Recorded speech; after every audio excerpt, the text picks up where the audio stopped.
Assalamualaikum warahmatullahi wabarakatuh. Di sini saya akan menjelaskan mengenai struktur dan fungsi jaringan pada tumbuhan. Sebelumnya, perkenalkan nama saya Nailal Muna. Saya dari mahasiswa IAIN Tulungagung, program studi Tadris Biologi. Nah, untuk anak-anak kelas 8 semester ganjil MTS Sunan Kalijogo, kali ini kita akan membahas mengenai struktur dan fungsi jaringan pada tumbuhan. Yang pertama, mengenai struktur dan fungsi pada akar. Nah, untuk struktur luar akar itu ada dua. Yang pertama, terdapat rambut akar atau roots hair, berfungsi untuk memperluas daerah absorpsi mineral yang ada di dalam tanah. Yang kedua yaitu tudung akar atau dinamakan dengan kaliptra, berfungsi untuk melindungi ujung akar yang bersifat hangat, yang bersifat sangat lunak dan mudah rusak. Selanjutnya untuk gambar akar, untuk morfologinya terdapat rambut akar, yang agak bawah lagi terdapat batang akar, agak bawah lagi terdapat ujung akar, dan terdapat tudung akar. Struktur dalam akar. Yang pertama terdapat epidermis atau eksodermis.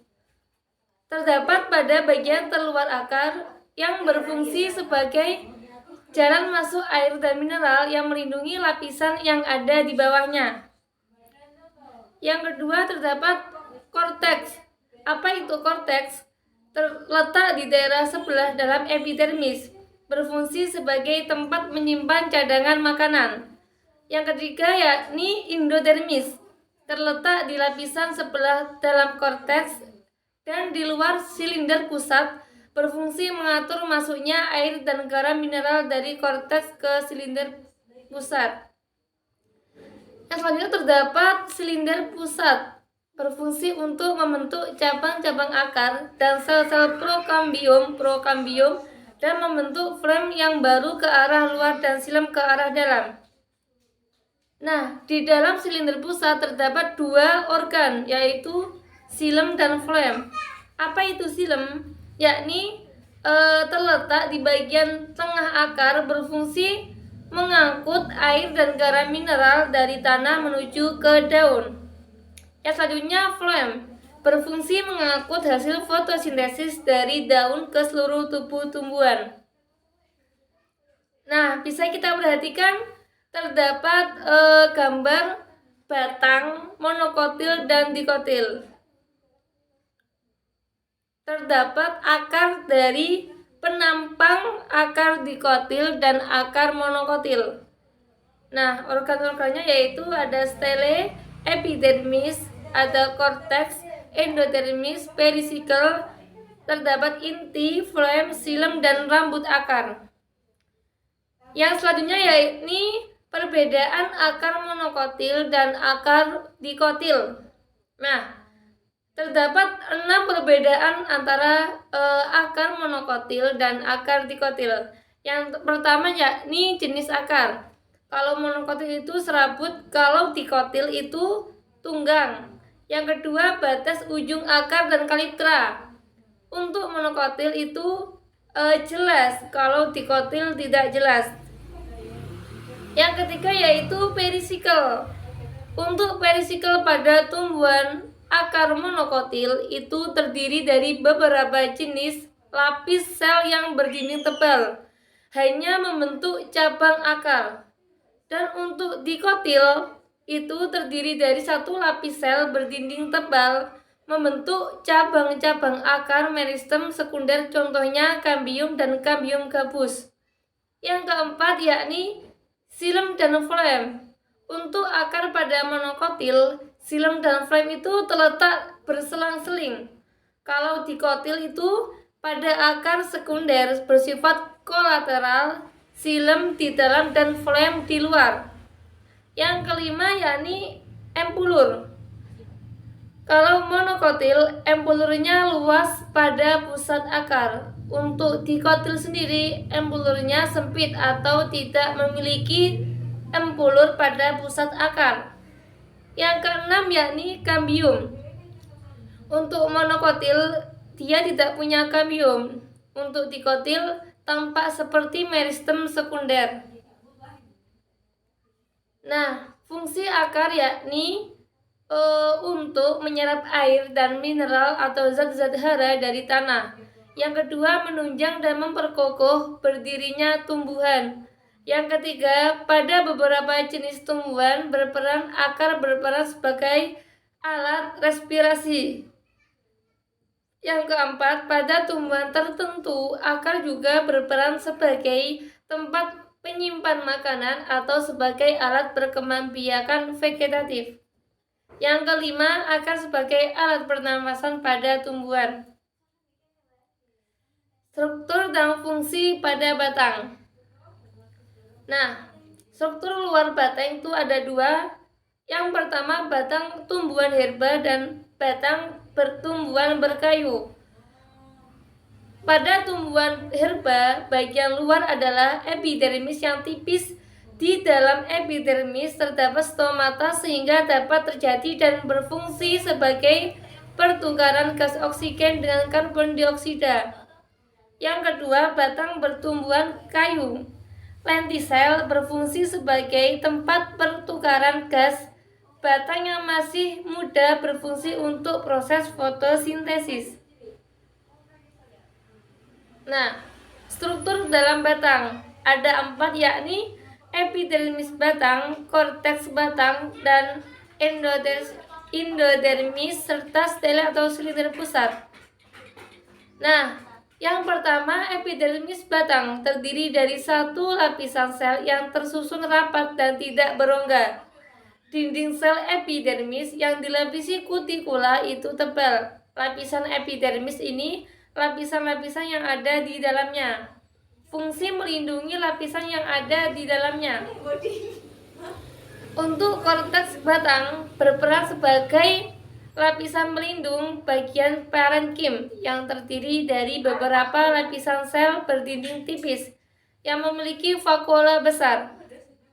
Korteks memiliki rongga-rongga atau ruang-ruang antar sel yang berfungsi untuk pertukaran udara. Endodermis merupakan lapisan yang terletak antara korteks dan silinder pusat pada batang. Lapisan ini tidak begitu jelas dan hampir bersatu dengan korteks. Yang keempat, stele atau silinder pusat merupakan bagian terdapat pada batang. Pada stele terdapat xilem dan floem di bagian luar. Pada tumbuhan dikotil terdapat kambium di antara xilem dan floem. Sedangkan tumbuhan monokotil tidak memiliki kambium. Kambium ini yang menyebabkan batang tumbuhan dikotil bertambah besar.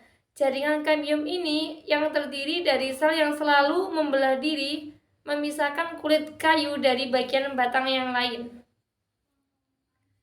Nah, perbedaan batang monokotil dan dikotil. Untuk batang monokotil itu batang tidak bercabang-cabang, kalau dikotil batang bercabang. Untuk monokotil pembuluh angkut tersebar, untuk dikotil pembuluh angkut teratur dalam susunan lingkaran atau berseling radial. Untuk monokotil tidak memiliki kambium vaskuler sehingga tidak dapat tumbuh membesar. Untuk dikotil dia memiliki kambium vaskuler sehingga tumbuhan bisa tumbuh membesar. Untuk monokotil mempunyai meristem interkalar. Untuk dikotil tidak mempunyai meristem interkalar. Untuk monokotil tidak memiliki jari-jari empulur. Dan untuk dikotil jari-jari empulur berupa deretan parenkim di antara berkas pengangkut. Untuk monokotil tidak dapat dibedakan antara korteks dan empulur. Dan untuk dikotil dapat dibedakan antara daerah korteks dan empulur. Nah, di sini terdapat gambar atau literatur mengenai batang dikotil. Nah, terdapat epidermis, korteks, phloem, cambium, xilem. Nih, untuk gambar struktur batang monokotil. Untuk pembuluhnya itu menyebar dan tidak melingkar. Fungsi batang sebagai penumpang atau menjaga agar tumbuhan tetap tegak dan menjadikan daun sedekat mungkin dengan sumber cahaya atau khusus matahari. Sebagai pengangkut air mineral dan dari akar ke daun, sebagai penyimpan cadangan makanan, alat perkembangbiakan sebagai perkembangbiakan vegetatif. Struktur dan fungsi pada daun.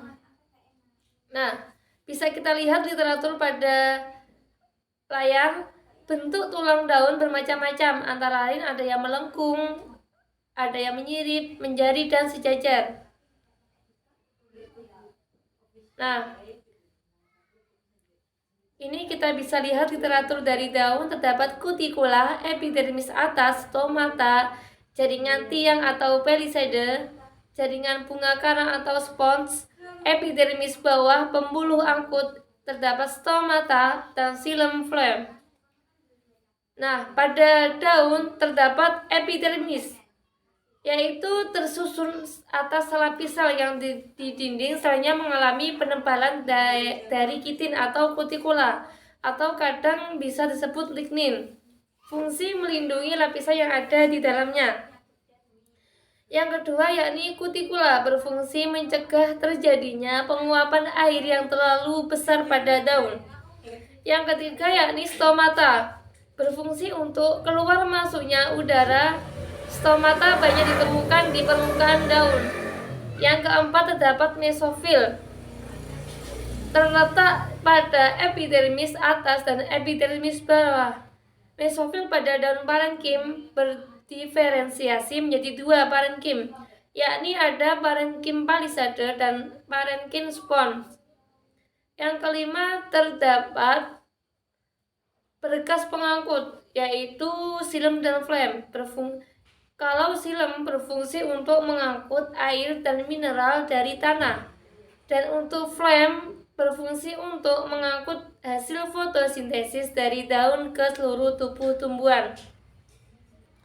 Jaringan palisade berfungsi untuk melakukan fotosintesis dari dan memiliki klorofil yang banyak. Yang ketujuh, jaringan spons berfungsi tempat berlangsung pertukaran gas. Fungsi daun yang pertama membuat makanan melalui proses fotosintesis.